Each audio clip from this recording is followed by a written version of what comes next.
Dr. Deep Narayan Pandey, the disaster management expert who's joining us on the broadcast to bring in the more perspective over the strategy that's being worked out presently on the ground as far as the disaster management and rescue operations are concerned. I appreciate you joining Mr. Deep Narayan on the broadcast for this story. And also another disaster management expert, Rishit joins us at the moment. My first question to you, Mr. Deep Narayan, what is exactly expected out of the management, basically rescue teams that are being strategized at a level like this, where there are so much to do and so many lives at stake, while at one side a lot of comments are being poured in, while it is being appreciated that the coordination on the ground, whether it's for setting up the relief camps or it is the coordination with the state level government, to ensure that every possible help is being provided, so that people who are struck even in the remote areas, even when there is no accessibility to reach by the existing vehicles, it is done. But at the very present moment, as we are also understanding, the other side of the story is that it is becoming very challenging because of the rough weather and the hilly terrain as well. But the disaster teams at the ground are still at it. What are the key priorities when we look at combating this mission, Mr. Deep Narayan? जी, thank you. Wayanad का जो problem है वो केवल केरल का problem नहीं है, ये पूरे नेशन का प्रॉब्लम है। और जो वायनाड की लोकेशन है वो तमिलनाडु, कर्नाटक और केरला के जंक्शन पॉइंट पे है। तो ये आपने बोला कि वहां पे क्या मैनेजमेंट स्टेप्स लिए जाएं, तो government of Karnataka, government of Tamil Nadu और गवर्नमेंट ऑफ केरला, इन तीनों के ज्वाइंट एफर्ट से वहां के लोकल लोगों को रिलीफ अधिक तेजी से दिया जा सकता है, नंबर 1।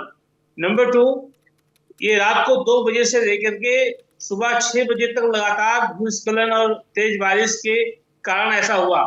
तो अभी भी जो डिजास्टर आता है, डिजास्टर के बाद लगभग 6 घंटे जो होते हैं वो गोल्डन आवर्स बोले जाते हैं। अभी भी हम गोल्डन आवर्स में हैं। सुबह 6 बजे से अभी 6 बजे हम 6 घंटे और जोड़ रहे हैं हम, तो अभी कुछ 11 साढ़े 11 6 घंटे के अंदर ही अभी हम हैं। तो अभी भी हम इस गोल्डन आवर्स में बहुत सारे लोगों की जान बचा सकते हैं। अभी भी जो वहां पर लगभग 22,000 लोग डायरेक्टली अफेक्टेड हुए हैं, उन तक हम पहुंच सकते हैं। अभी तक यदि हम नंबर देखें तो केवल 4 से 5,000 लोगों को रेस्क्यू किया गया है। अभी ये कम है।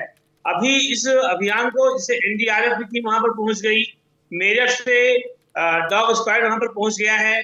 तो कहीं ना कहीं केंद्र सरकार बहुत ही पॉजिटिव मेजर्स ले रही है, लेकिन केंद्र सरकार ही पूरी पर्याप्त नहीं होगी जब तक कर्नाटक और तमिलनाडु की भी गवर्नमेंट अपने पड़ोसी के मदद के लिए आगे नहीं आएंगे।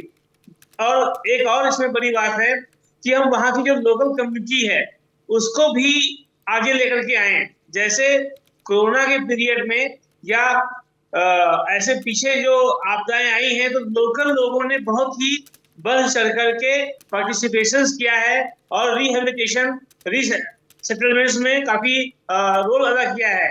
रेस्क्यू में लोकल कम्युनिटी नहीं रोल प्ले कर सकती है, तो टफ होता है, जान का खतरा होता है उसमें, लेकिन रिहेबिलिटेशन, रीसेटलमेंट में लोकल कम्युनिटी का रोल अधिक महत्वपूर्ण होता है। तो हम ऐसे मेजर्स वहां पर लें, और जो वायनाड के नेटिव्स या सराउंडिंग डिस्ट्रिक्ट्स हैं, चाहे वो कर्नाटक के हों, चाहे केरल के हों, चाहे तमिलनाडु के हैं, वहां के लोगों को इसमें आगे आना चाहिए। और एक बात मैं बताऊंगा, ये वेस्टर्न घाट पर ऐसा हुआ है। वायनाड जो है वो जहां पर दक्कन ट्रेप्स खत्म होता है या दक्कन प्लेटू खत्म होता है और पश्चिम घाट या वेस्टर्न कोस्ट जो है आपस में मिलते हैं, वहां का ये पॉइंट है। और पूरा जो वेस्टर्न घाट है ये बहुत ही डिजास्टर प्रोन एरिया है, लैंडस्लाइड पूरे एरिया में होती है। तो अभी मानसून का टाइम है, तो ये वायनाड के साथ साथ अदर डिस्ट्रिक्ट में भी हो सकता है, क्योंकि वहां पर जो रेनफॉल का रेशियो है, इसमें 350 मिलीमीटर से अबव रेनफॉल हो रहा है। तो इस रेनफॉल के लिए हमें अदर जो सेंसिटिव लोकेशंस हैं वहां पर भी नजर रखना चाहिए और हमें अपने डिजास्टर मैनेजमेंट जो प्लान है उसको और तेजी से वहां पर इम्प्लीमेंट करना चाहिए। मैं इतना कहना चाहूंगा। All right, Mr. Narayan. Now we'll also like to bring in Mr. Pantry. See, as one of the statements is also coming in as this point that this is also not the time to worry and panic as much because this is the time where we can collaborative in a collaborative manner. We can go make the effort to safeguard more lives because we still have that time period. Now, Mr. Pantry, I would also like to ask you, what is your opinion on, going by this mindset when we talk about making the most of the management teams at the ground, when we talk about countering and combating missions of this level at the ground? Do we still have the time or have we lost the luxury of it? Somewhere we have lost the luxury of it because till yesterday it was a death toll of around 100 people, and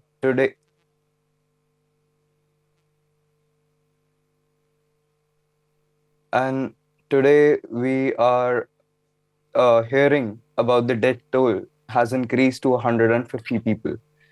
Uh, I am very heart rendered that it has happened, but at the same time, it's our fault.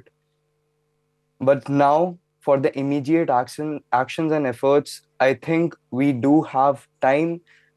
Uh, being the being the third party, all that we can say is we need to keep our calm. But obviously, the families that are struggling, the families that are experiencing the loss, they'll obviously panic and have all the anxiety issues. For more such videos, subscribe to the NewsX YouTube channel, hit the bell icon.